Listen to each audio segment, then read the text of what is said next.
Hello and good morning, everyone, and welcome to the Sons of Sequoia podcast. Good morning, David. How are you doing this morning? I'm doing well. I'm excited to get into this episode, the nuts and bolts. We're doing another foreign affairs article. This is on the war in Yemen. And I have to admit, I have not read this article yet. We'll be reading it live on stream and on podcast and reacting to it in real time. But I wanted to point out that one reason we read the whole article is so that it's not our impression of what these experts said. It's exactly what these experts said in a edited and fully vetted publication like Foreign Affairs. And I also wanted to point out that the war in Yemen is a tragedy, a human tragedy on a large scale that's occurring in the world. I know this much without having to read the article. And in America, we don't know much about it. We don't hear much about it. And so I think even just taking the time to do something like this I think it's important. I agree, David. The tragedy and the carnage and the human waste. Not the human, the waste of human potential and the death and starvation in Yemen is terrible. And when it happens to anybody in the world, it happens to us. It's part of humanity. And I think they're our neighbors, and we have to look out for our neighbors, whether they're next door or they're across the world. I think it's important to be aware of what's going on. And also, when you read it, you get the context. Mm-hmm. You get the context. Robert Malley and Stephen Pomper, they're the authors of this. How America Enables War in Yemen. I read the article. It's very interesting. It's different than the other articles a little bit, I think. I thought it was different. But I walked away with a different thought than I did in the other articles. So this is the main thing that I want to walk away with to share is this is a serious issue. This is a very serious issue. And I'm glad we're looking at it. And I think this is only one issue. I think when you have people starving, people being killed, when you have people all over the world, and it's going on for years and years and years, it's not a new war. It's been there for years. That everyone should be outraged about this. And we were talking, David. Americans should be more outraged about the deaths and the starvation in Yemen than they are about how many books Dr. Seuss didn't write or didn't publish. Yeah, I think that's a fair point. I think that the mental capacity to have compassion and to say, what can we do to help these starving children, this war-torn place that's far away, the nuts and bolts of saying, how do we show compassion? How do we extend American benevolence to help this war-torn place? It's much harder than saying, cancel culture, Dr. Seuss should print his books again. It's fascinating to me because it doesn't make sense, but that's where we're at. Well, as we read this article, I think, at least what I thought, coming away is yes, we should do something, but people have done things and they have not worked. So what do you do? I don't know about what the article says because I haven't read it, but how America enables war in Yemen, I do think that the issue is, Saudi Arabia is a big ally and a strategic partner in that area, and the Houthi rebels, they represent a strategic threat to Saudi Arabia. And so the bad guys in this situation, in theory, there are no good guys and bad guys, but one side is our ally, one side's not. But that doesn't mean that our ally acts in the most noble and humanitarian fashion. That's the problem. Yeah. And, well, as we get into the article, I have some thoughts that I'd like to share that just from my perspective. And actually, Another thing, David, is that I know at the end of every broadcast, I say, the sons of Sequoia say, keep on talking and listen more than you talk and try to understand what the other person is saying, right? Mm-hmm. I think I go a step further. Not only try to understand what the other person is saying, but try to understand why they're saying it. Mm-hmm. People think differently, and I think we're going to see that here. And that's why things haven't worked, at least my opinion. One reason why. And before we get into the article, I'll just say also, we are listening. We're listening by reading the whole article. We're not taking a headline and saying, this is what we think. We're saying this is what these people have to say. And these people are Robert Malley and Stephen Pomper. And according to Foreign Affairs, this is their little bio, just so we get some background on who they are. Robert Malley is president and CEO of the International Crisis Group. During the Obama administration, he served as special assistant to the president, White House Middle East coordinator, and senior advisor on countering the Islamic State. Stephen Pomper is the senior director for policy at the International Crisis Group. And during the Obama administration, he served as special assistant to the president and senior director for multilateral affairs and human rights at the National Security Council. So, two Obama-era veterans who worked directly with policy in the Middle East, who have gone on to form their own think tank that's sort of devoted to dealing with crises in the Middle East. That's who we're dealing with. So these people's whole careers is this specific issue. And I think that's a fascinating dichotomy to think about in the pages of Foreign Affairs. A lot of times if someone's writing on Yemen and Saudi Arabia and the American relationship, they actually have spent time analyzing and thinking about this issue. In fact, this issue, crisis in the Middle East, or international crisis, and White House Middle East policy and American Middle East policy, has been a cornerstone of their careers. When you get a journalist on CNN or MSNBC or Fox News telling you what to think about a specific issue, that journalist talks about every single subject that comes onto his teleprompter. These guys that are sort of assessing the situation in the Middle East, this is what they do.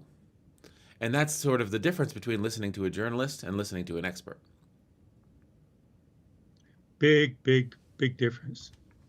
So this article is in the March-April issue of Foreign Affairs, and there's an editor's note that after this article went to press, the Biden administration announced a number of measures that align with the recommendations it made, including reversing so they'd made a lot of recommendations and a lot of things, including reversing the Trump's administration designation of Houthis as a terrorist organization, appointing a special envoy for Yemen, curtailing support for offensive operations by the Saudi-led coalition in the conflict, supporting the UN-led peace process, on and on and on. So they've from this, a lot of the recommendations they said in this article, the Biden administration, our country is starting to do, and also after the article went to press, one of its authors, Robert Malley, was appointed U.S. Special Envoy to Iran. Interesting. So the point is, your point is very well taken, David, that this is not some talking head on some channel on cable or someplace that's trying to get viewers. And I'm sure not that many people even read this article. No, I bet you we're out of everyone in America, I bet you 10,000, less than 50,000 people have read this article. I guarantee that. I think we're in the top 1/10 of 1% that actually have read this article. And this is the real information about this Yemen crisis. People are dying over there. People are starving. Children are starving and dying. It's terrible. Well, shall we get into it? Sure, let's go for it. Accomplice to Carnage, How America Enables War in Yemen by Robert Malley and Stephen Pomper. And then here's the editor's note, which you have covered, and I'll get into it. And I'll read the first section. Do you want to tag team sections? Do you want to read today, too? Yeah, sure. That'll be good. Okay, I'll do the first one. In late March 2015, Saudi officials came to the Obama administration with a message. Saudi Arabia and a coalition of partners were on the verge of intervening in neighboring Yemen, whose leaders had recently been ousted by the rebels. This wasn't exactly a bolt from the blue. The Saudis had been flagging their growing concerns about the insurgency on their southern border for months, arguing that the rebels were proxies for their arch-rival, Iran. Still, the message had what Obama administration officials characterized as a 5 minutes to midnight quality that they had not quite anticipated. Saudi Arabia was going to act imminently, with or without the United States, but it much preferred to proceed with American help. President Barack Obama's advisors looked on the decision facing the administration with queasiness. Both of us were serving in senior positions at the National Security Council at the time, one advising on Middle East policy and the other on human rights and multilateral affairs. Everyone in the administration knew the checkered history of the U.S. interventions in the Arab world, most recently in Libya, and was well aware of the president's strong distaste for another one. From Vietnam, Afghanistan, and Iraq, officials knew how hard it was to defeat an insurgency, how promises of a quick victory over a determined group of rebels have a way of disappointing. In this case, there was extra reason to be skeptical. U.S. officials thought Saudi Arabia was exaggerating Iran's role, and they had no illusions that the Saudi armed forces, although well supplied with modern U.S. weapons, were a precision instrument. In short, there was plenty that could go wrong. As a former senior official would later tell one of us, we knew we might be getting into a car with a drunk driver. And yet the United States climbed in anyway, thinking that it could offer sober guidance and grab the wheel when necessary. Washington shared intelligence, refueled aircraft, sold weapons, and provided diplomatic cover. Now, almost 6 years after the Saudi intervention, the war in Yemen is nothing short of a disaster. It has further destabilized the Middle East, empowered Iran, and sullied the United States' global reputation. Above all, it has devastated the Yemeni people, who are now experiencing the world's worst ongoing humanitarian catastrophe.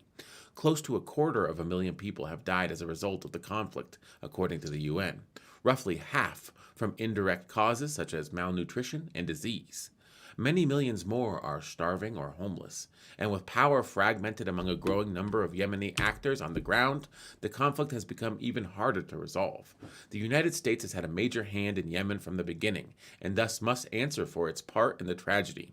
For reasons both moral and strategic, the Biden administration should make it a priority to disentangle the United States from the war in Yemen and do what it can to bring the conflict to a long overdue conclusion. But to prevent history from repeating itself, the administration should also make it a priority to learn from the conflict's sad lessons. The story of U.S. involvement in the war is one of entangling partnerships, wishful thinking, and expediency. Seeking to avoid a rift with a close ally, an administration that was determined to steer clear of another war in the Middle East ended up becoming complicit in one of the region's most horrific ones. That is quite the intro, I tell you. It is quite the intro. And they really set the stage well. I do want to point out something also, that there's a difference between policy people and pundits. And in this intro, we see it. And a person would likely, that if that was a pundit, would say, well, Donald Trump continued to approve arms sales. Sharing of intelligence for the last 4 years. And that's the real problem. The real problem is that Trump continued this policy of Obama. But you never hear any of that in that intro. The intro is, we were serving on the National Security Council. We had a choice whether or not to get entangled in this Yemeni conflict on the side of the Saudi Arabians, and we chose our ally. And that choice has had repercussions. So these people, because they're policy people, they say, let's go back 6 years. When we were under Obama, we made a choice. That choice has been continued for 6 years, but it's not Trump's fault. It's our fault because we knew the risks, we chose to accept them, and bad things happened as a result. Now we need to reassess. That's what a policy person will do because it's not about scoring points. A policy person will say, I think we made a bad call at the time, 6 years ago. Yeah, and I think the paragraph where they were talking about Washington shared intelligence, refueled aircraft, sold weapons, provided diplomatic cover. 6 years after the Saudi intervention, the war in Yemen is nothing short of a disaster. So the U.S. did help, Mm-hmm. but it didn't help. So when you help and it doesn't help, you should rethink what you're doing. Yeah. We And intervened, but it didn't help. We thought it was going to help. yes, they intervened and it didn't help. It has further destabilized the Middle East, empowered Iran, and sullied the United States' global reputation. The point is, rethink what's happening over there and what we are doing. To me, that's just simple logic. The problem is, okay, uh, what I keep hearing from this and other articles is, what do we do? What do we do? What do we do? And what I want to bring to the table is stop, back up, and say, how do we think? How do we think? How do we think? How do we read what's happening? And I think when we get into the rest of the article, they start talking about the decisions they made based on the information they had. Mm-hmm. So it's not about the actions that were done. It was in good faith. It was how they thought about what they were doing. So when they come to the actual decision, what was their thinking to get there? Mm-hmm. So, in other words, rethink how you do this. In other words, how do they think? Getting back to the sons of Sequoia, talking and listening more than you talk, and try to understand what the other people are saying and understand why they're saying that. And understand the people you're working with. Do we understand the Saudis? We know what they've done. Do we understand them, why they did it that way? Mm-hmm. Do we understand Iran? Do we understand Yemen? Do we understand the Houthis? Do we understand why they're doing what they're doing? You know, what is their interest? And so you can't really help effectively until you really understand the people that you're helping. Mm-hmm. And I think it doesn't mean you have to be there. I mean, it doesn't mean you have to, do the same things. But what it means is you have to really understand their thinking and why they're doing what they're doing. Now, I'm saying that, and maybe they do. I don't know. But when I read this article, that was the thing I was thinking of. Yeah. I mean, one thing that struck me mostly in the first section was, we were senior policy advisors in Middle Eastern policy. Obama faced a choice. We knew it was going to be a tough choice. He made it anyway, and it hasn't panned out. And now we're 6 years down the line, and that choice is still in place. It's time to reassess that choice. No blaming. No blaming of the other side. It's just, this is the facts. And out of all the things that Obama did that Trump reversed, this wasn't one of them. And now maybe it's up to Biden to reverse what Obama did. And it's like, it's not about this side, that side. It's, this policy was bad. And yeah, we'll take responsibility for making a choice we did it in good faith, like you said, but it hasn't turned out the way we wanted. So it's not about ego. It's about doing the right thing. And I think that's the fascinating difference between a pundit and a politician. I mean, a policy person and a political person. If someone's trying to get reelected, they may behave differently than if someone's trying to do exactly what's right. So do you want to read this next section? Sure. Obama's choice.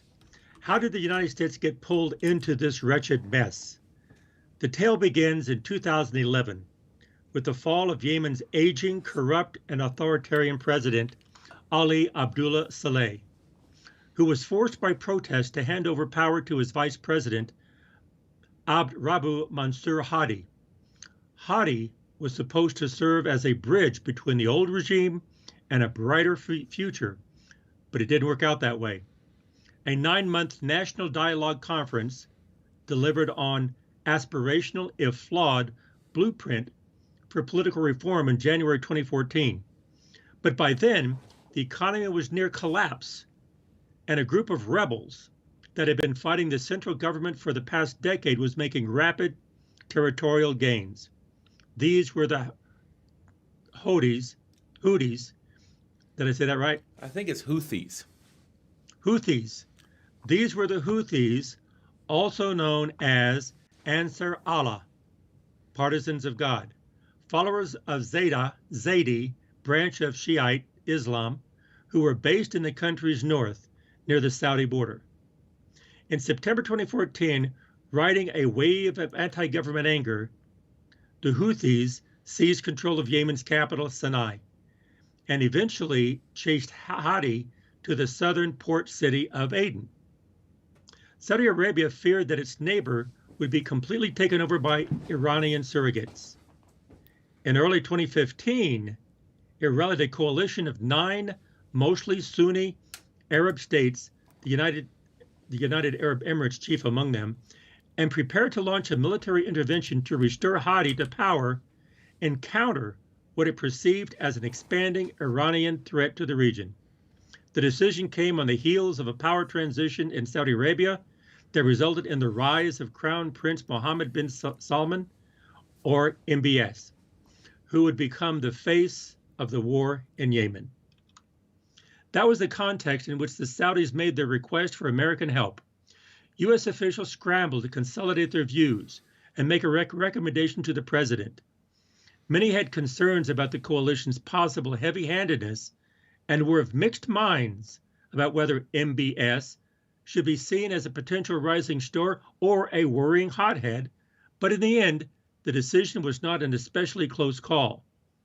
Obama's senior national security team unanimously recommended proceeding with some measure of assistance for the Saudi campaign, and the president concurred. The White House announced that he had authorized the provision of logistical and intelligence support to the coalition, and that the United States would work with its new partners to create a joint planning cell in Riyadh that would coordinate U.S. military and intelligence support. Why the Obama administration did this had much to do with Hadi. In its view, he was the legitimate leader of Yemen and a vast improvement over his much disliked predecessor. Hadi was also seen as a reliable counter-terrorism partner, someone who gave the United States wide berth in its operations against al-Qaeda in the Arabian Peninsula, which many U.S. officials rated as the most dangerous of al-Qaeda's franchises. When the Houthis, who were vehemently anti-American, ran Hadi out of Sana'a, the U.S. government saw their triumph as an affront to its interests in Yemen and to international law. For reasons that seemed to it both principled and pragmatic, Washington hoped for a restoration. That was not all. U.S. officials also sought to improve relations with the Saudis and with Washington's other Gulf partners, most notably the United Arab Emirates. For decades, the United States had viewed its partnership in the region as key to protecting its energy and security interests. And in the spring of 2015, those ties were under strain. Saudi Arabia and its Gulf allies saw the Iran nuclear deal, then nearing completion, as giving Iran a leg up at their expense. But they were nursing other grievances too, notably about U.S. policy during the Arab Spring, particularly toward Egypt, where they thought the Obama administration had been too quick to abandon President Hosni Mubarak, and then too willing to normalize relations with the Muslim Brotherhood government that replaced him. The Gulf states also believed that the United States was withdrawing from the region, leaving them vulnerable to Islamist attacks. Thus, the watchword of U.S. policy became reassurance. This meant reinforcing to the Saudis that Washington would stand behind a decades-old security assurance to defend their country against certain external threats, as well as spreading some of that feeling of steadfast support to other regional partners. When U.S. officials were planning a summit of Gulf leaders at Camp David for May 2015, they had one major deliverable in mind: a communique affirming the United States' readiness to come to their country's aid in the event of external aggression. Now, the Saudis felt threatened by an Iran-backed militia on their southern border. Giving them a flat no would have been off message, to say the least. Another reason U.S. officials decided to support the Saudi-led coalition in 2015 was that they thought Washington could act as a moderating influence. The support that Obama authorized came with limits, caveats, and safety features. Obama's guidance was that America help would serve the purpose of protecting Saudi Arabia's territorial integrity, making the assistance essentially defensive in nature. The administration also hoped that the Joint Planning Cell would act as a forum where American advisors could professionalize their Saudi counterparts, learn what they were doing, and, when necessary, rein them in.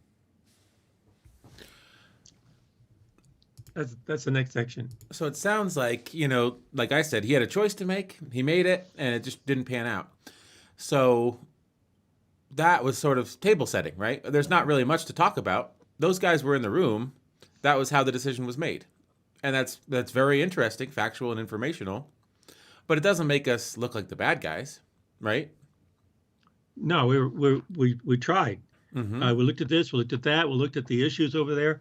And notice a lot of what the decision that's being made, what they're talking about, like the watchword of the U.S. was reassurance. A lot of it is like, how do we fit into this picture? Yes. Well, we just inked Iranian nuclear deal, but the Saudis are our traditional allies in the Emiratis, in the United Arab Emirates, the Emirates.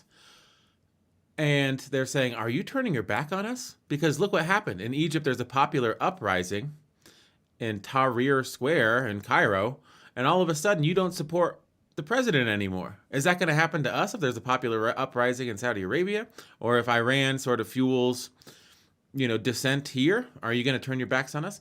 And so reassurance, because of those long-held alliances, was sort of necessary. I think that also that section says, I forget the guy's name, Hadi, the vice president that came to power after... Hadi, he was a legitimate leader in the United States' eyes. And all Saudi Arabia wanted to do was stop the Houthis and make sure that the legitimate leader retained power. There was a lot of reasons to say yes, that will help, will provide assistance. I think one thing we didn't count on is MBS, Mohammed bin Salman, is a bit of a wild card. And that's difficult. It's difficult when you're dealing with people and human frailty and uncertainties of how someone will behave and act, to see that stuff in advance. And I could be wrong, but I keep going back to America, United States, and our country. We are a rule of law.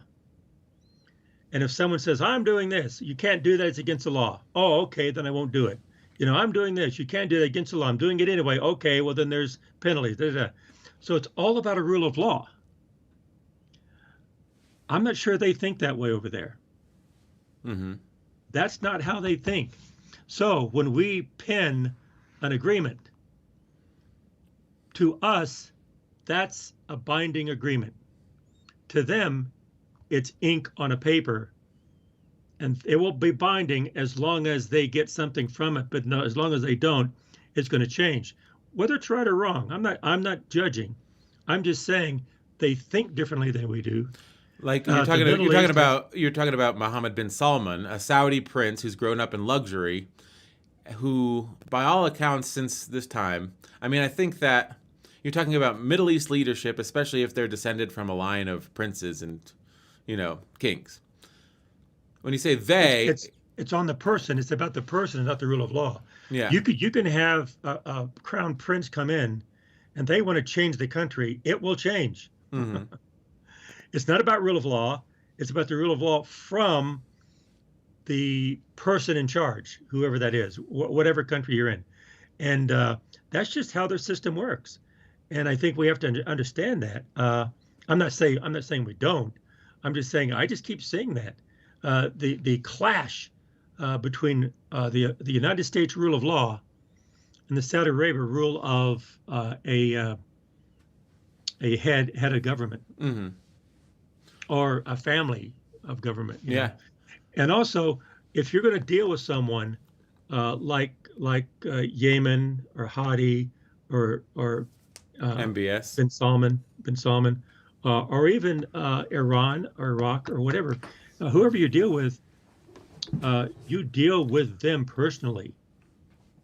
You don't necessarily say, if we do this, well, then they will do this because they are rule of law. They're not a rule.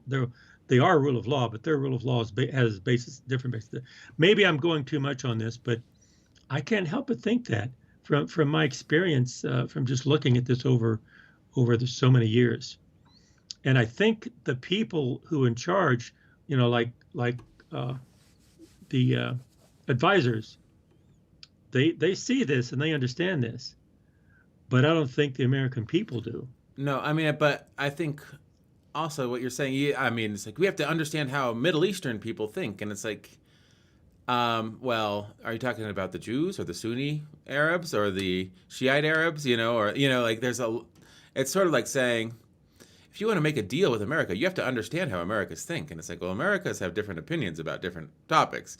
I think that perhaps more accurately, it's Crown Prince Abdullah, who ruled Saudi Arabia forever. I think he was more of a known entity. When we got into this civil war in Yemen, like they said, it was on the backs of Crown Prince Mohammed bin Salman sort of taking over the reins.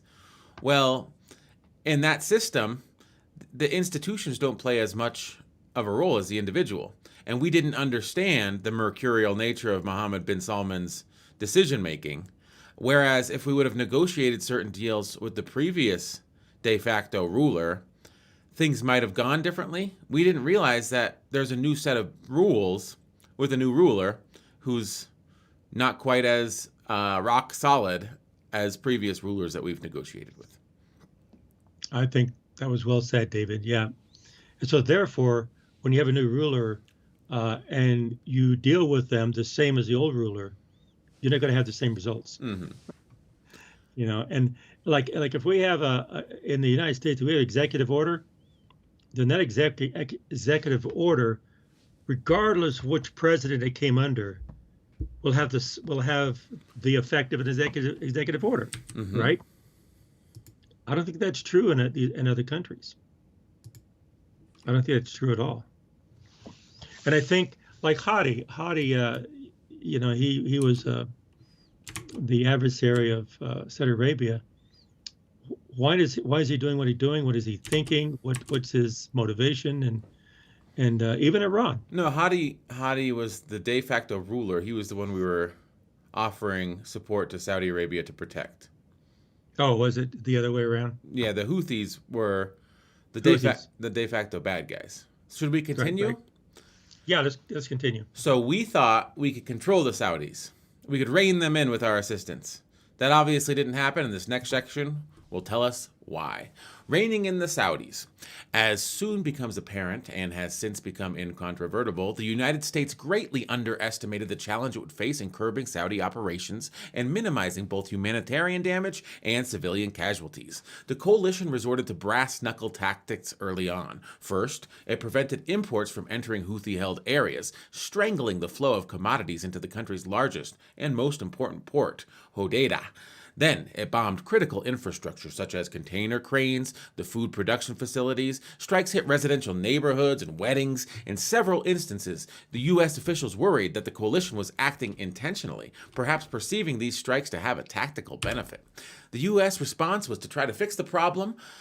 American diplomats backed an import verification regime to help persuade Saudi Arabia to ease its restrictions on goods going into the country, but the flow of goods grew only slightly, and Yemenis struggled with increasing hardship. To reduce civilian casualties from the bombing campaign, U.S. officials developed no-strike lists for Saudi pilots, but there was a giant loophole. The list applied to only pre-planned strikes, not to ones decided while a pilot was in the air. As for the Joint Planning Cell in Riyadh, the personnel that the Pentagon assigned to it tended to specialize in logistics and intelligence, not in techniques for avoiding civilian harm during airstrikes. On top of that, most, if not all of them, were seated away from the operations floor where targeting decisions were made, and they were either on a separate floor or in a separate building.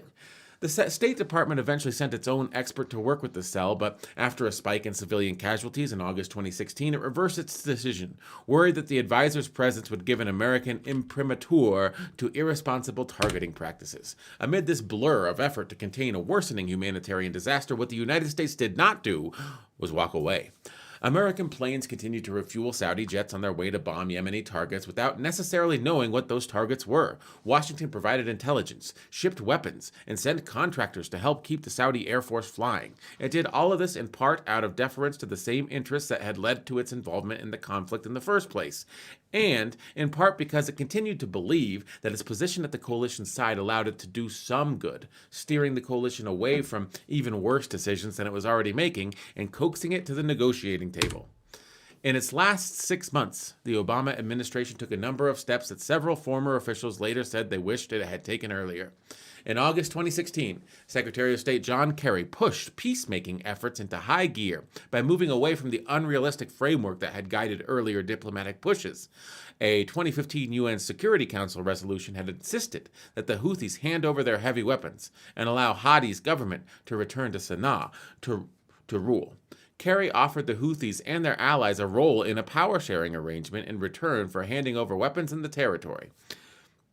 After an October 2016 airstrike on a funeral hall in Sana'a killed 155 people, the Obama administration also rethought its approach to arms sales to the Saudis. In December, it announced that it was halting a planned sale of precision-guided munitions. It was too little too late. For several months before this decision, as the U.S. presidential election loomed, it had become harder for U.S. diplomats to motivate the Saudis to focus on the peace plan. When Donald Trump won, it became impossible.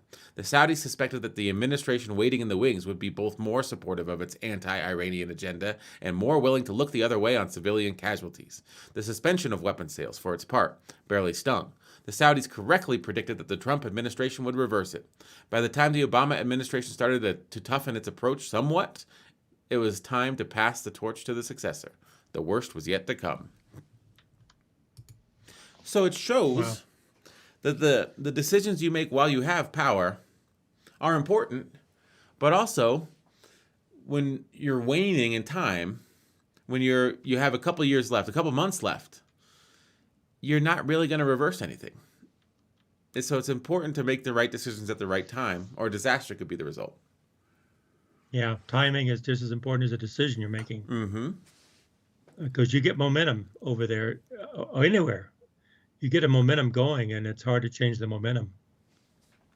And also, in this case, disaster. When you have disaster, you can't go back and undo that. Mm-hmm.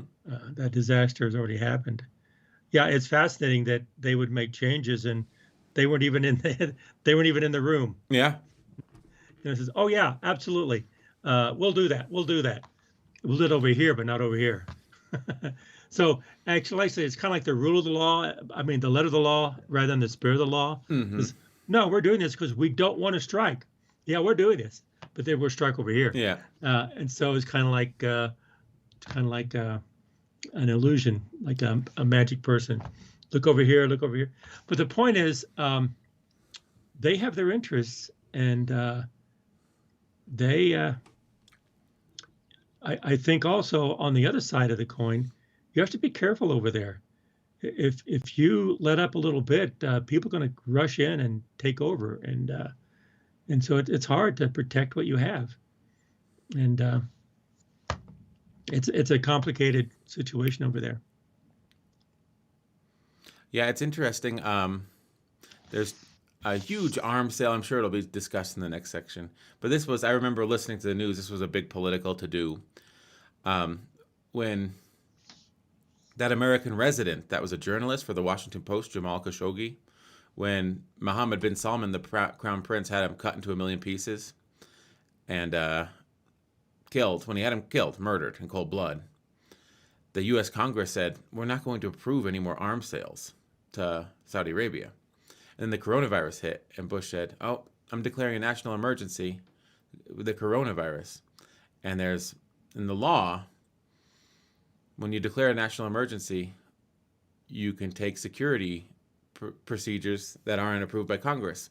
So he used the coronavirus to sell, I think, $250 million worth of arms to Saudi Arabia so they could continue this conflict.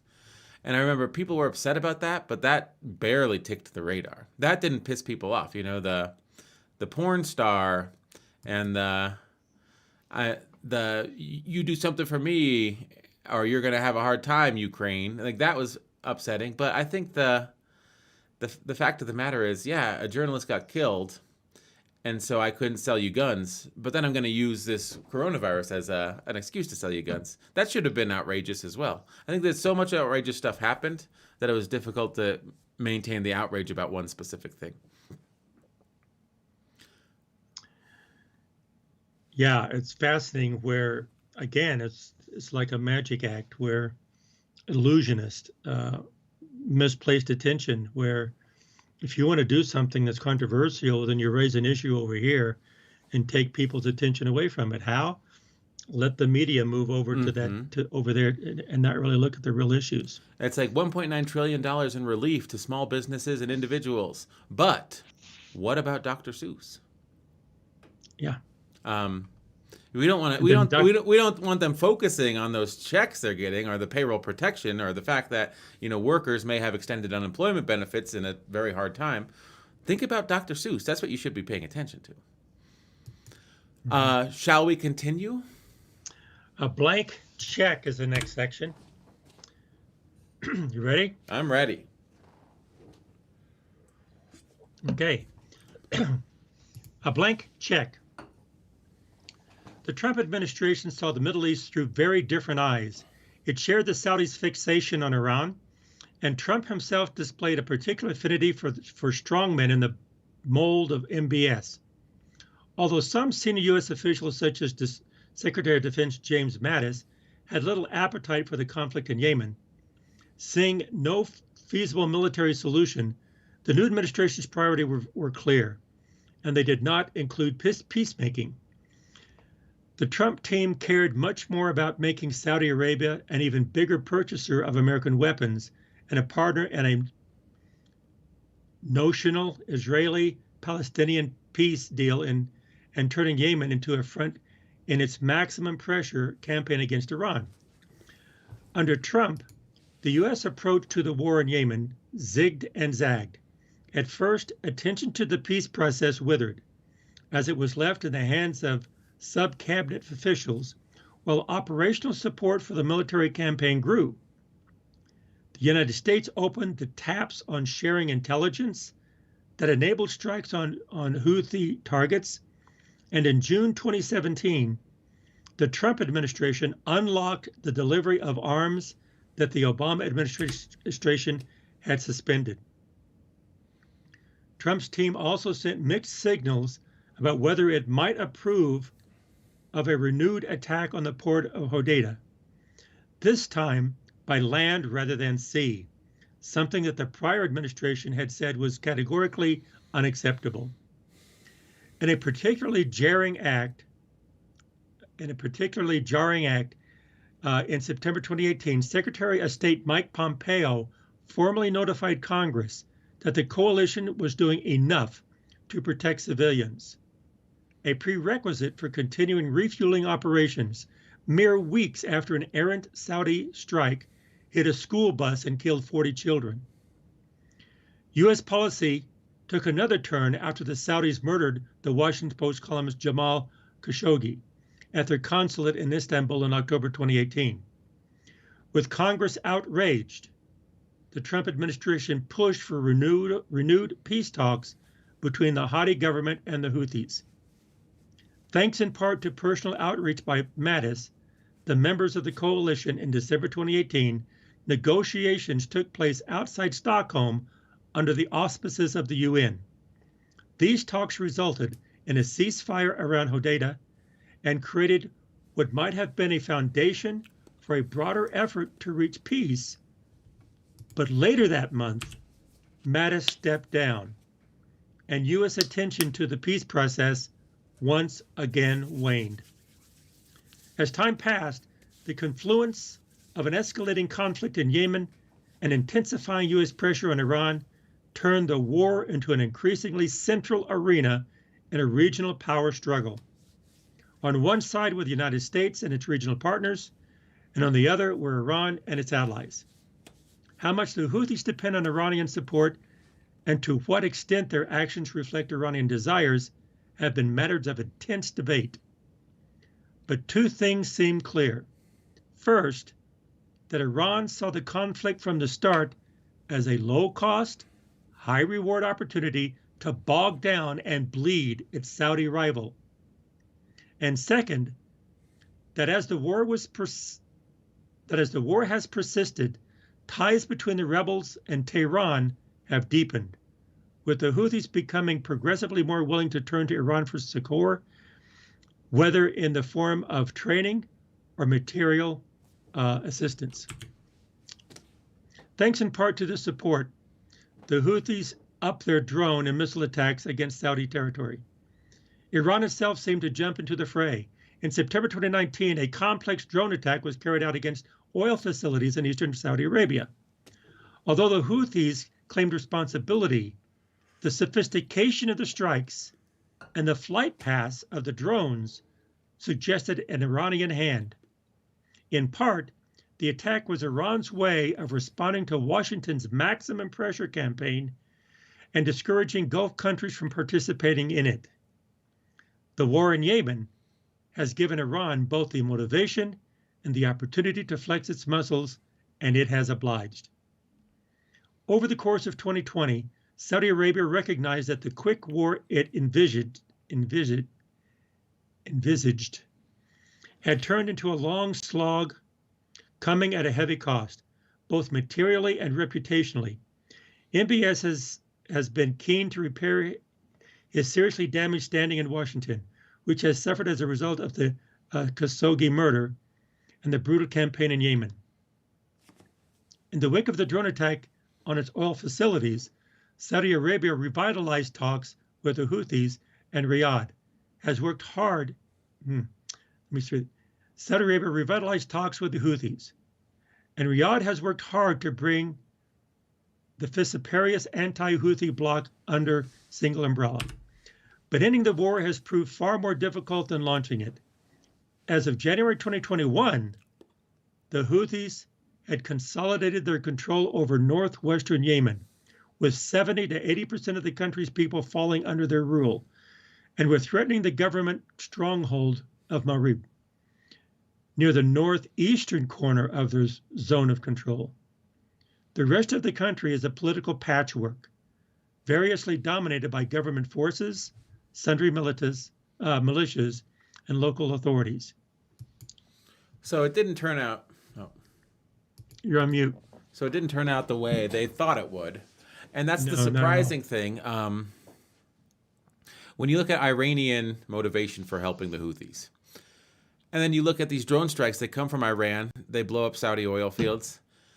And why do you think the Houthis claim credit? Because the Iranians are the only people giving them any material support.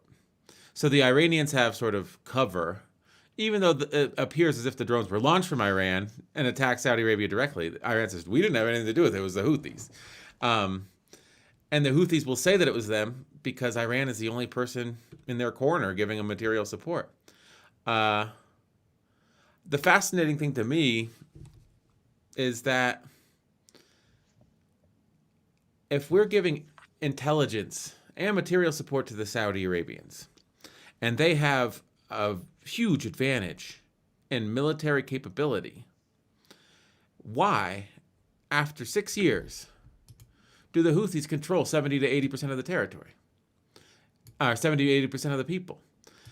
Is it a testament to, you say the United States goes into Iraq and we don't really understand, what it takes to control territory in the Middle East. So we have trouble and we sort of gradually pull our troops back from Iraq because we don't understand. But if anyone should understand Arabia, it's the Saudi Arabians. And it seems like they don't understand either. I mean, so maybe it isn't a fundamental gulf of understanding. Maybe it's the type of people, they don't submit to be conquered by a foreign force. I mean, and they never will, and they'll continue to fight. And that's just the sort of the dynamic there. Well, along those lines, they keep saying, we give them intelligence. Mm-hmm. Well, maybe they don't need our intelligence. Maybe we need to listen to their intelligence on what's going to work over there and what's not going to work. And maybe they don't know, because Saudi, we support Saudi and what they're doing, but it doesn't seem like it's working. Mm-hmm. Well, it's not working. No, it's not It's working. not working. Obviously, if the Obviously.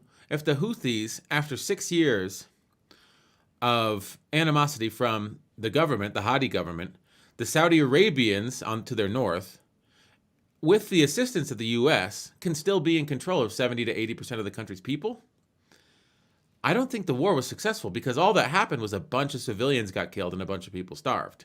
It's not like the Saudis were able to restore Hadi to rule. It's not like he's the legitimate ruler of all of Yemen, and there's just some pockets of insurrection. It seems like 80% of the country is insurrection, you know? So, Well, this may be a tangent, and it is a tangent, but it's logic in this area. To me, I'll separate out a little bit from the actual details here and look at the bigger picture. I teach analytics, right? mm-hmm.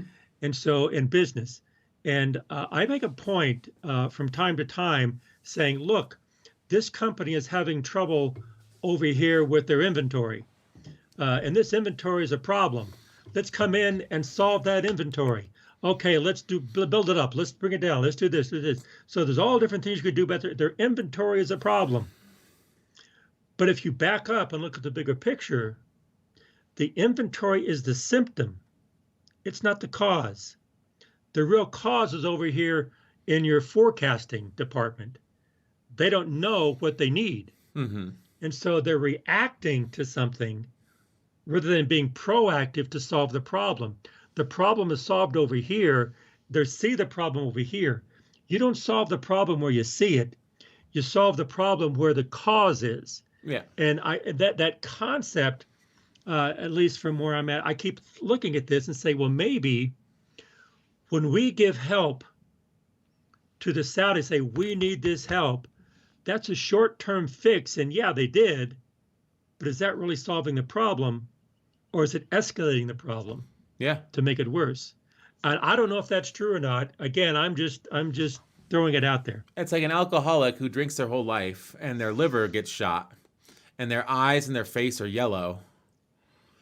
And so you take a look and you say, wow, your eyes and your face are yellow. Let's fix this. And you go to Ulta and you buy them a bunch of makeup. And you say, put this makeup on your face, and and then your skin won't be yellow anymore. And it's like, but the real problem is that your liver is shot. You know what I mean? It's a misattribution. So you're putting lipstick on a pig, I guess, is what you're saying. Well, that's one thing. The other thing with that analogy, David, is you talk to the alcoholic, and they say, I haven't had a drink in a day, or in 2 or 3 days. I'm feeling horrible. I'm gonna die. I'm gonna die. Well, how can we solve that? I need a drink. Give me a bottle. Mm-hmm. Because if you're asking the person who has the problem, they're going to solve it short term. Now, if he has a bottle, he has a drink, is he going to feel better? Yes. Does it solve the problem? Well, it solves him feeling better. It solves a problem. It solves, but it doesn't solve his alcoholism. Mm-hmm. And I think that's what we're doing over here. I'm not saying that. I'll take that statement back. We should think of that approach when we start looking at the Middle East, and the alcohol is a bad analogy. Because they don't drink in the Middle East. No. I don't see. I'll probably get. I don't know how many people listening to this, and I'm sure people will blast me for this, but I don't see their culture. Not the culture. How can I say this? They have their system. I think that when you criticize, respect other people's systems, respect them for what they do and where they are. But we're not there. But you can also say the leadership does not, the killing of Jamal Khashoggi or how they've managed the war in Yemen. That is not, I don't think, a function of culture. That's a function of leadership. I've seen television shows like Anthony Bourdain. He goes to Jeddah in Saudi Arabia. And he's like, this place is insane. Everyone is so nice. Their level of hospitality is, and that is the culture. The culture is not, Yes. let's run a brutal war, because when Crown Prince Abdullah was running Saudi Arabia, they didn't run a brutal war against the Houthis. They didn't chop up journalists. So I think that it's when a country is perpetrating acts that seem that inhumane, I think it's difficult. You have to take a step back and say, is that really a function of the culture, or is that a function of the leadership? Is the leadership I permitting know. that? Yeah, that's why I pull back culture. I don't want to say culture. That's people. I'm just saying rethink the situation. Yeah. And what went through my mind, David, is that, oh yeah, American says they're terrible because they did that to that journalist, right? Mm-hmm. They killed him. Well, Andrew Jackson killed Indians, and now he's our president. Now he's revered as a president. He's our $20 bill. Okay, well, look at our past. We haven't been squeaky clean. No, I mean, We've done a lot of things too. and I think it's difficult to say, oh, their culture is dominated by violence, where 10 people didn't get shot at a King Soopers in Riyadh last week, but they did. That's right. 20 miles from our house. So In Boulder. They did in Boulder. So which culture is more violent? Be careful judging people. That's what I'm saying. Yeah. Be careful judging. Try to listen to what they're saying and understand what they mean, and try to understand other people, and let's together move to a better civilization. Yeah. That's what I'm saying. That again, when you look at the past, don't look at the past to blame people. Look at the past to learn so the future can be better. Yeah. And focus on the solutions for the future. And the solution to the future is not blaming people. The solution for the future is not division. Is not saying, oh, the Democrats are bad or the Republicans are bad. That's not future good. That's bad for the future, and it's bad for our country. And we need to get people in Washington. Okay, we're getting off the track here. Well, I mean, I think we're getting we're getting on the track. This is the experts' prescription for the future. It's the case for caring. Now, I mean, we can prognosticate what they need to do, but this is what the experts have to say about what needs to happen next. The case for caring. We're talking in general. Mm-hmm. Now, the case for caring. Let's see what they have to say. Yes. Well, I think that. Let's go for it. The case for caring. Joe Biden has signaled that the issues he will focus on as U.S. president will be those with tangible domestic impacts. Climate change, the pandemic, China. Why, given his overflowing plate, should he even care about solving the crisis in Yemen? 3 reasons stand out. First is the United States' responsibility in what has unfolded. Saudi Arabia almost certainly would have intervened in Yemen if the Obama administration had rejected its call for help, and it may well have prosecuted its campaign with even less regard for the laws of war, absent the United States' defective supervision. But without U.S. support, Saudi Arabia would have found it harder to wage war and arguably would have been more eager to find a way out. Washington has a responsibility to help clean up the mess it helped create. Second is the sheer magnitude of Yemen's humanitarian crisis. According to UN statistics, as of mid-2020, some 24 million Yemenis, 80% of the country's population, needed some form of assistance. Roughly 20 million were teetering on the brink of starvation. In November 2020, the UN Secretary General, Antonio Guterres, warned that Yemen was now in imminent danger of the worst famine the world has seen for decades. The conflict is not alone to blame. Yemen was the region's poorest country even before the conflict began, but the collapse of the economy and the loss of access to or the closure of airports and seaports, all byproducts of the war, are primarily responsible. Third is the potential for regional spillover. As long as the conflict endures, so does the risk that it could provoke a direct confrontation between Iran and Saudi Arabia.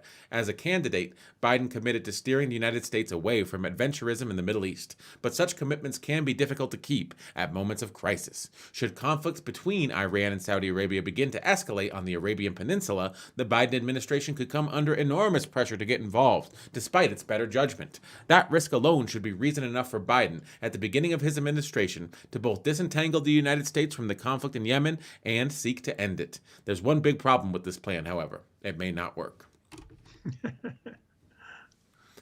Very short section, but yeah. So they advocate for disengagement, but also ending the actual conflict, which is tough. Yeah.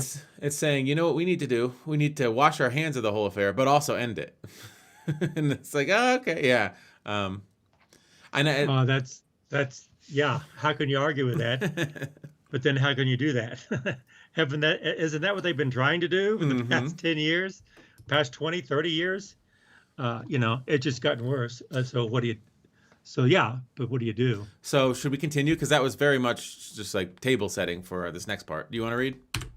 Okay, giving peace a chance. Biden faces a conundrum in Yemen.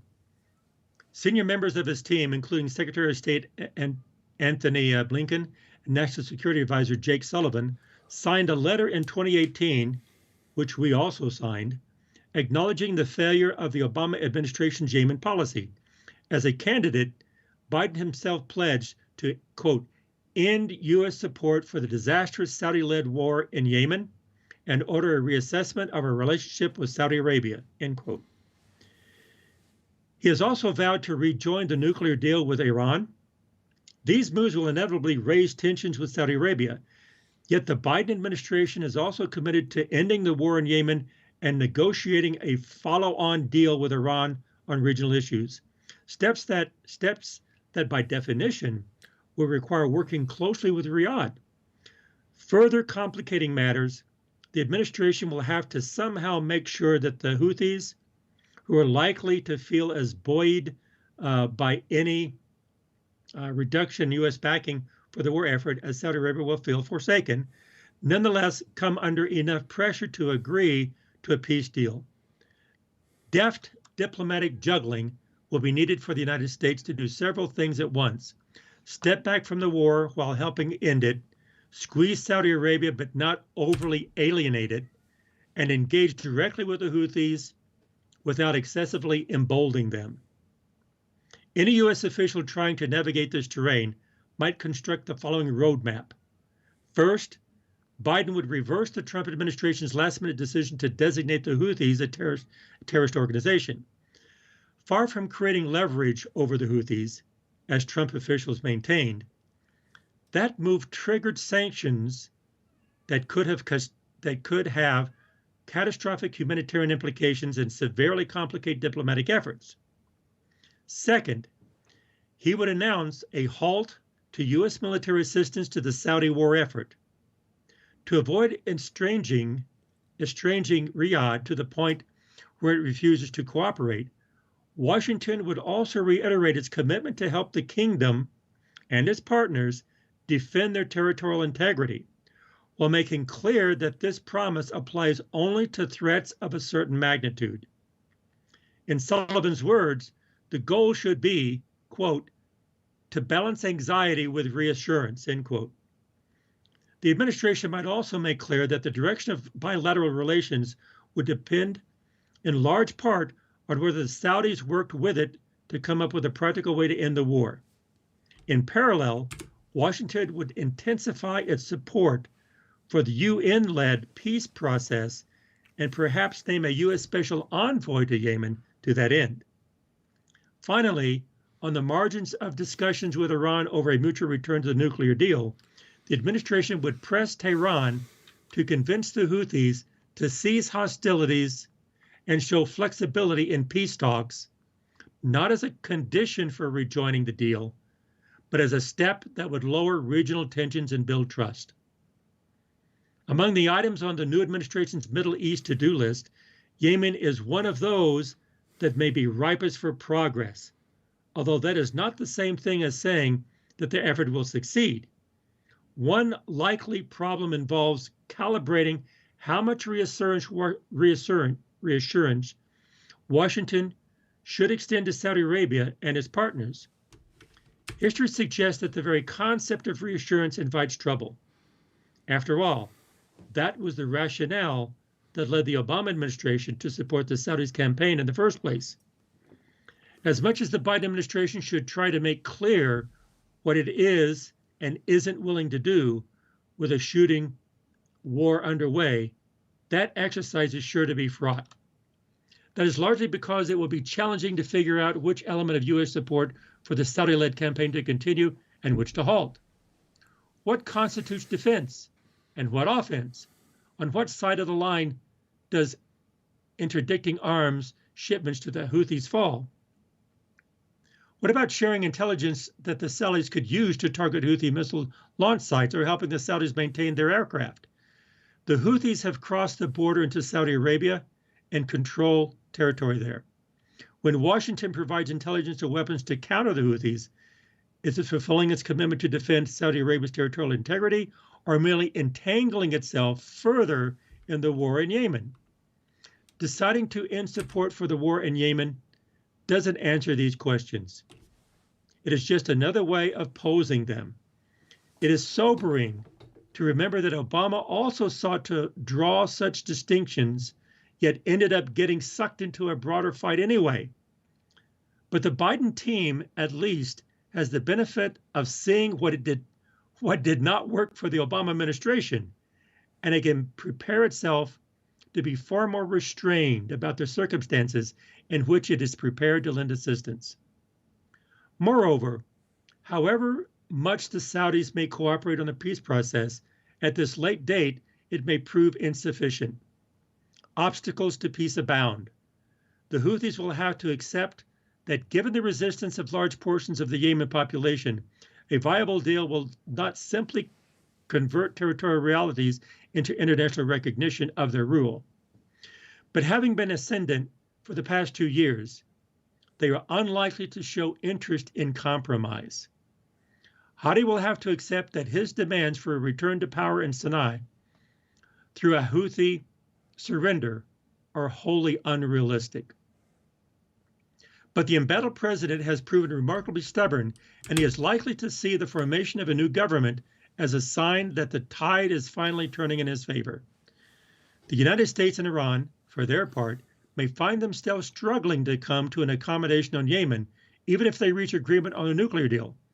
Although the end of the maximum pressure campaign should diminish Iran's incentive to act aggressively in the Gulf, it may not be reason enough for the country to seriously pressure the Houthis to compromise, something it may not even be able to do anyway. A final obstacle. Yemen is no longer the country it was when the war began. As the conflict has ground on, power has become diffused across a multitude of armed actors on the ground, not just the Houthis and the Hadi government, but also separatist forces in the south and militias under the authority of Tariq Saleh, a nephew of Hadi's predecessor. The war now rages on multiple fronts, each with its own political dynamics and lines of command and control. Absent the buy-in of all these actors, a peace settlement is unlikely to be sustainable. And getting their buy-in will be difficult. Many other groups in Yemen have developed economic incentives to prolong the conflict. Further complicating matters, multiple regional players have taken an interest in backing different groups on the ground. The Biden administration should not allow these considerations to dissuade it from making a major push for peace in Yemen. The stakes are too high not to try. But the administration should also bear in mind that whatever it does, it will have to be firm with Saudi Arabia about its decision to pull the United States back from most activities relating to the war, however difficult that may be. Ending the war may prove to be beyond the new administration's influence. Ending U.S. complicity in it is not. All right. So, Wow. I mean, lots of suggestions. And I think that the editor's note said that many of those suggestions were adopted almost immediately by the Biden administration because I'm sure that whoever he has advising him on policy is of a similar mind to these two gentlemen writing this article. Exactly. That's it. I think you hit the nail on the head, David. Mm-hmm. So there's a lot of, I mean, it's a tightrope act, though. We do need the support of our traditional ally, Saudi Arabia, the largest military. I mean, people think of Israel as having the largest military, but I think in terms of raw dollars spent, uh, Saudi Arabia is the largest military in the Middle East. And we don't want to piss them off. But that doesn't mean we need to help them, you know, continue this war that we don't agree with on many fundamental levels. It's a difficult balancing act. And then, of course, at the time that we sort of offer less help than we traditionally have, we're also reaching out, making overtures to Iran, their sworn enemy, to sort of come back into compliance with the nuclear arms agreement. And they say, okay, so you're cozying up to our enemy, and you're not helping us with this war that you've been helping us with the last 6 years. What's the deal here? I mean, it's fascinating just to sort of think of it from that perspective. And they could say, okay, well, you can re-enter the Iran nuclear deal if you continue your support for the Houthi war or whatever. I mean, there's a negotiation that's going to go on beyond the scenes. And I'm sure that Saudi Arabia would actually prefer more pressure on Iran than to continue their pressure in Yemen, because Iran strategically thought if Saudi Arabia gets bogged down in Yemen, it'll be a huge glut to their resources. And it, like it said in the article, high cost benefit for Iran. There's motivated militia forces on the ground in a huge part of Yemen that are willing to fight to the death. And that is worth its weight in gold in terms of Iran sort of being able to milk Saudi Arabia for its, military might, because they don't have to do it themselves. So they're working by proxy. So there's a lot of moving pieces. I think a lot of these suggestions are well taken, and I think that trying to disentangle ourselves from helping the side that is in many ways responsible for the famine that's hitting civilian targets. And I think that if you were on the ground and you were a Hadi supporter or you were a Saudi, you would say these Houthis, they're not exactly Mahatma Gandhi and Martin Luther King. The Houthis are perpetrating a lot of violence against pro-government forces as well. That's what happens in a war. It's not the good guys versus the bad guys. So it's difficult for me to understand still, even after reading this. Although I know who the players are and whose interests are being represented by whom, I don't know if any of these suggestions are the right way to go because I don't understand this stuff enough. But I'll trust that these guys have these ideas about how to go forward and that they're not just shooting from the hip. And I think that was one thing I was worried about with foreign policy in the Trump administration, is that a lot of it was, if it wasn't directed by Mattis or it wasn't directed by, some of the, quote, adults in the room, end quote, that it was shooting from the hip. And that has caused a lot of problems, because over there, it seems to me, it strikes me that you have all these different elements, okay? And they are there. They are in the room, so to say, in the Middle East. They have their own interests, and so they are players in this arena. Well, the United States, we are not in the room, but we are a player because we're in a different continent. Okay, but we are a player. So how do you frame a player in the game when you're not in the room? And so you have to forge and establish, well, you can have your perspective of how you're playing this game when you're not in the room. Our interests are interests of people in the room. You know what I mean by in the room, right? Yeah, like it's their territory, it's their backyard. It's their territory, it's their home. Mm-hmm. What if it was our home?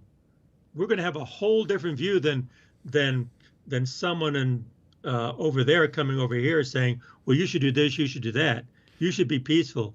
This is, wait a minute now. Yeah, what if Texas secedes from the Union? And then are we going to say, okay, well, China and Russia are telling us to do this to Texas? Exactly. Should we just trust what they say as the gospel truth? Yeah, absolutely. That's not going to happen.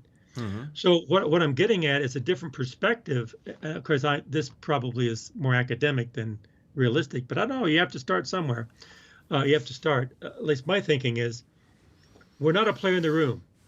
That's what I mean by understand their emotion. That they're not going to give up because that's their home. Where else are Hmm. they going to go?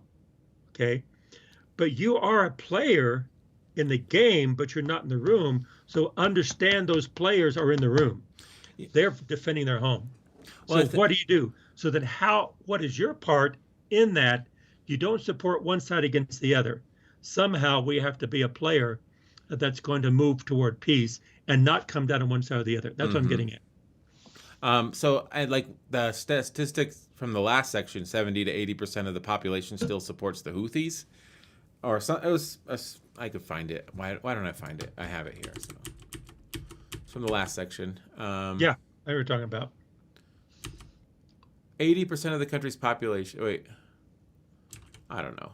Well, you know what I'm talking about. They still Yeah, control yeah, you highlighted it. a vast majority of. That's because I think those people see when the bombs hit a civilian target, the Houthis don't have bomber planes.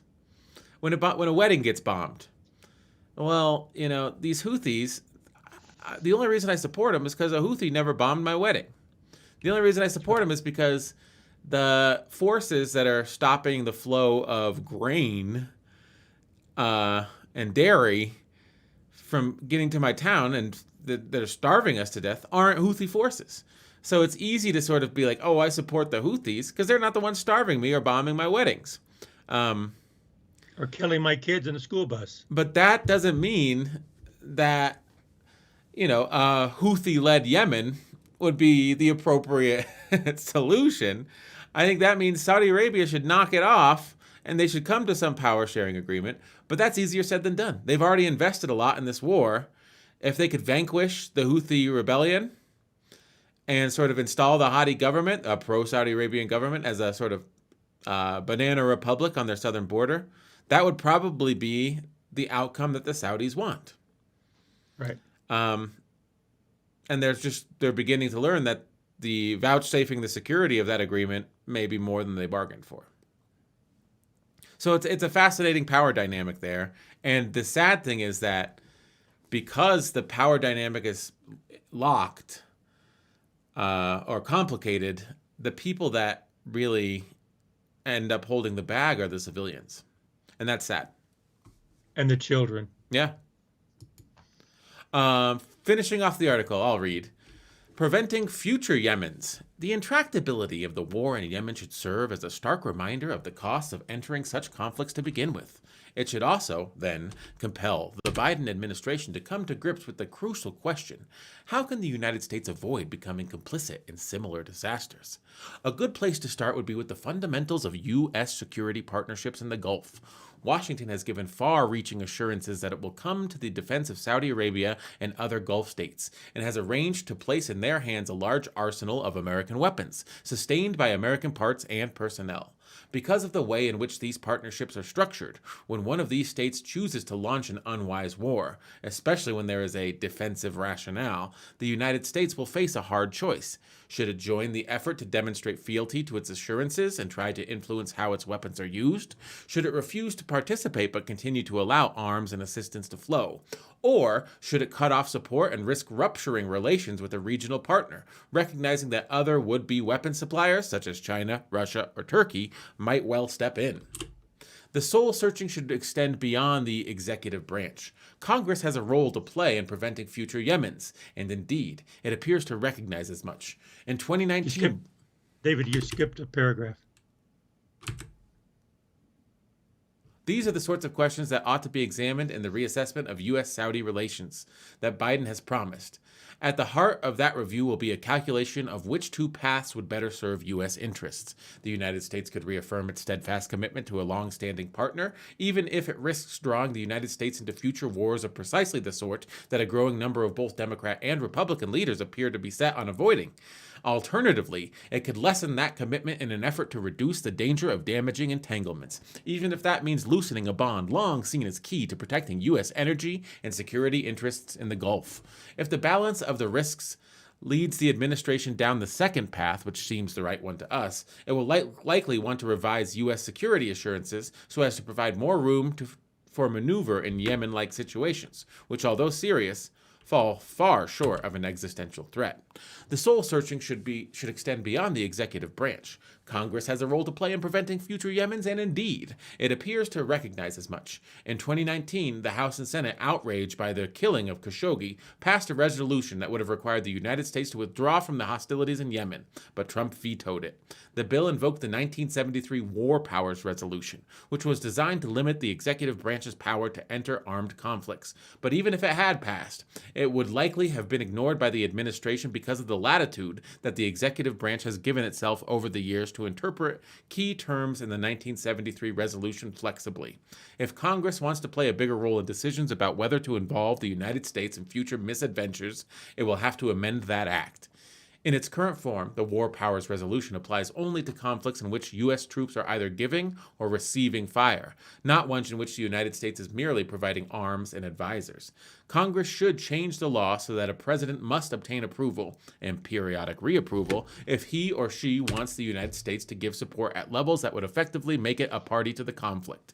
A reform like this would do nothing if Congress were more bellicose than the president, of course. But even so, it would be wise if it took the consent of two branches of government rather than one to enter a war. Such a change would make it less likely that the United States would get drawn into quagmires in the first place, and more likely that it would correct course if it did. The war in Yemen is a tragedy for its people, an enduring source of instability for the region, and an open wound for the United States. At this point, however it ends, it is unlikely to end well. At the very least, the United States owes it to itself and to the victims of the war to learn something from the disaster. That would be one way in which the precedent in Yemen might do Washington and the world some good. If it forced U.S. officials to candidly re-examine the United States' posture in the Gulf and recognize how easy it can be, despite the best of intentions, to get pulled into disaster. The end. So, we've completed this. We can have about a 10-minute discussion and then cut off the episode. What do you think they're saying here? What do you think the takeaways are? The amendment of the War Powers Act would fundamentally change the amount of power that the executive branch has. Definitely, yeah. And we're saying very interesting proposal of having two branches of government make these decisions, and also limiting the War Powers Act. So they're talking about policy change in the United States, so we don't get. It's not so well. To me, there's two things here. One is where we don't get embroiled in something that we shouldn't be embroiled in, but also our presence. Maybe the question is, have we made it worse? Yeah. Are we making it worse by being part of it? Because one side or the other or two sides will get help from us, and are we just fueling the fire? Are we trying to put it out? And so maybe I get more people at the table, more eyes reading this, more minds thinking about what should be done. Again, debate more than one branch of government. And I mean, this is a very cynical view, but you don't see the tragedy play out on American TV. You don't see the children starving. You don't see the people shot in the streets. You don't see the civilian targets bombed and civilians lying dead, on the ground. And I think one reason you may not see that is, and this is my cynical political worldview, is, $250 million contract for these weapons manufacturers to sell their goods to Saudi Arabia just for this conflict. So do they have an interest? I mean, does the military-industrial complex have an interest in sort of seeing peace throughout the world? Or are these hot zones where they make their bread and butter? And those military contractors employ a lot of Americans. And the manufacture of these goods and the maintenance and the parts, that's not just a decision that the president makes. That's American jobs. And that's millions of dollars flowing this way from Saudi oil money. And I think that in order to justify that, you just have to sweep the human rights abuses and the inhumanity under the rug. And the question is, I think that a good job has been done of that, because this crisis, did you learn more about the Yemen crisis today than you knew in the last 6 years of the conflict? Me? Oh, absolutely. Yeah. Absolutely. I learned so much. I'm more of this than I have my whole life. Mm-hmm. So, I mean, today, just reading this article, I sort of knew there was the Houthis, there was the traditional government, and the Saudis were fighting the Houthis. I knew that much. And I knew that there was mass starvation, and the Saudis were using strong arm tactics against civilians. I knew that. But just sort of how we got into the conflict, the dangerous sort of tiptoe act, and I'm sure that Obama's decision, and these guys don't mention it, Malley and Pomper, but Obama's decision probably had something to do with, okay, we can sort of be a moderating force, but also we can sell weapons. I think that that's a back of the envelope calculation when you say, okay, we'll help you because we have a security guarantee and we might be able to moderate your behavior. But also, that's our stated goal. But also our unstated goal is we're going to sell a hell of a lot of weapons because of this. And I think that that wasn't touched on in this article, but that's true, right? That's a good point, David. It's a very good point. Very good point. I think it's part of the calculus. It's part of the calculus. Whether you say it or not, it is part of the calculus because it is happening. And it does benefit us. At the one time they said it was in the final section, where it's like, if we choose not to participate, Saudi Arabia will find armament from somewhere, whether that's Turkey, Russia, China. Someone will arm them. And it's like, so as part of the calculus also, well, if we don't take this opportunity to arm them in their misguided war that's causing mass starvation and killing a lot of civilians, not only will they still do it, but it'll also benefit one of our adversaries. Like, so that's part of the calculations too. That's right. So what's the consequences of that? If we took a hard line saying, no, this has to stop, and so they go to one of our adversaries, and all of a sudden now all the money is rerouted from us to them, and they become strong because they start building up their military. Yeah, they become the what would it do for the world peace? They become the supplier of first resort. It's not just so it is tough. I don't know. The thing about reading this article is I don't have any concrete suggestions for what should be done in Yemen.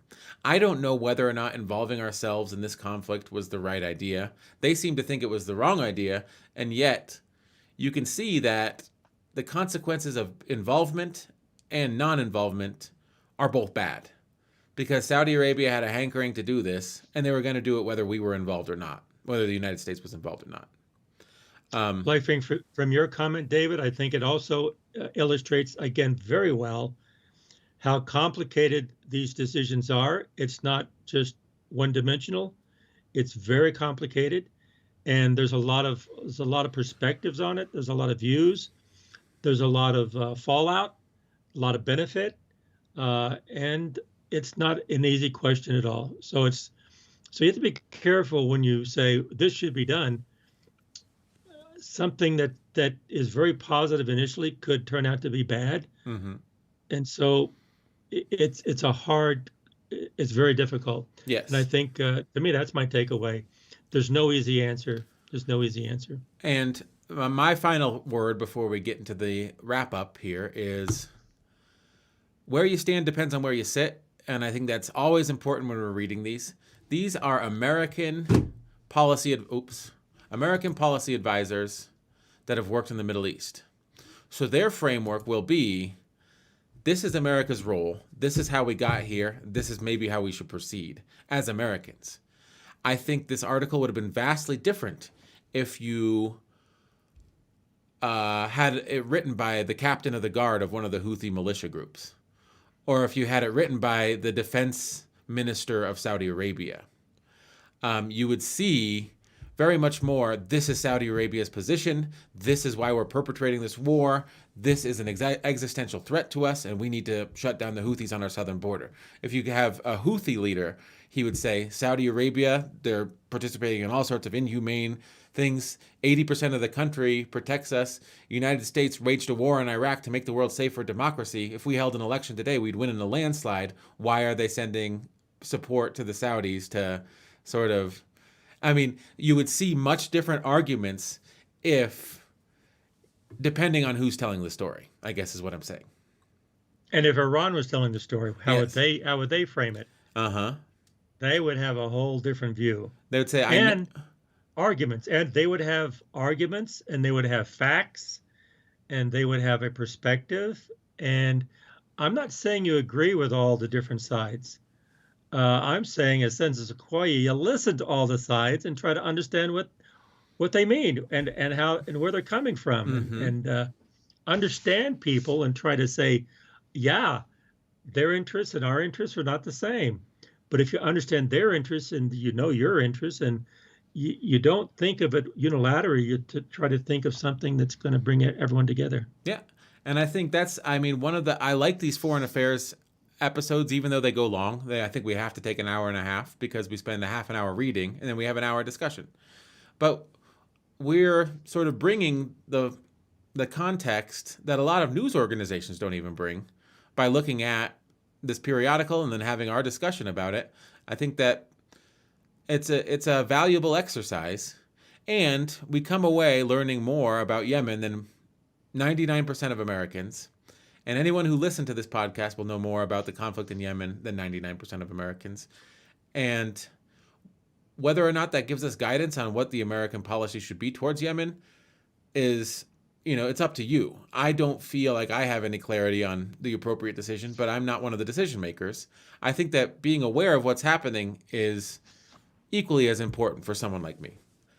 Part of being a decision maker is understanding the situation. I think what we've done today is, for people who knew nothing about it, knew a little bit about it, from their perspective, Robert Malley and Stephen Pomper, their perspective is a perspective, and also there's a lot of facts. Mm-hmm. And I think what we do here, David, for an hour and a half, I think that's perfectly fine.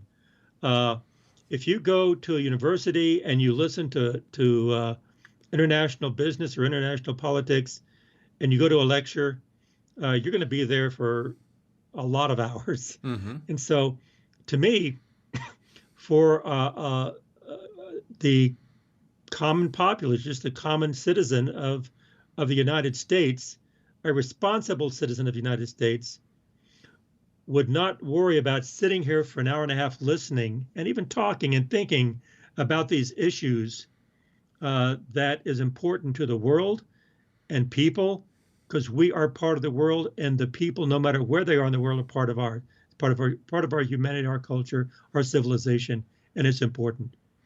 And I think it's like sitting at a university and listening to something, the facts of something. Mm-hmm. It's not sitting in front of a TV getting enraged over Dr. a Seuss pundit with their perspective, or a sports team where you disagree with the ref or the umpire and you start yelling at him. Mm-hmm. That really has very little value or meaning outside the game. But this is extremely serious. And the other thing too, like I think you said, what if it was here? Yeah. When you hear about the atrocities and starvation and murder, you think, oh, that's terrible. But what if you were there? I think we need to find these things. We need to see these as very, very serious, and treat them accordingly. Yes, and I want to say this because people will say, well, why don't you donate to Yemeni, getting food there, or helping these people? And I'm not going to do that. And people will say, well, then you're basically not doing anything. But I will say, to the people out there suffering in Yemen, I may not help you, but I am aware that you exist, and that's more than most Americans. I am aware that this is a situation on the ground, and we're bringing awareness by broadcasting this episode. Absolutely. Absolutely, David. And Yeah, that's it's caring. I think what you give, more important, well, uh, extremely important is what you give is you care. yes. You really do care. And as far as giving money or giving help or giving aid or whatever it is, to me, you do it not to justify yourself, but you do it out of a caring, Hmm. a real sense of you really do care. I mean, I do. I feel bad for these people, but I also feel like caring is one thing, but it starts with awareness. I think that a Yes, it lot of does. people would care if they were aware, but I mean, I hate to be like Dr. Seuss. Many would care if they were aware, but nobody knows what's going on over there because uh, mainstream media is like a noose. They hang you up with Dr. Seuss. That's my Dr. Seuss rhyme. Uh, there's a And you lot. will care if you are aware. If you would care, if you were aware, and if you were there, you would want to be just about anywhere else. So, the conflict in Yemen. We've covered it today. We've learned a little bit. We've discussed a little bit. We've gotten some opinions from experts. Is there anything you'd like to say as we close today's episode? Well, David, this has been good. I appreciate your comments, and I like what we're doing because I think everyone should just keep on talking, but listen more than you talk and try to understand what the other person is saying.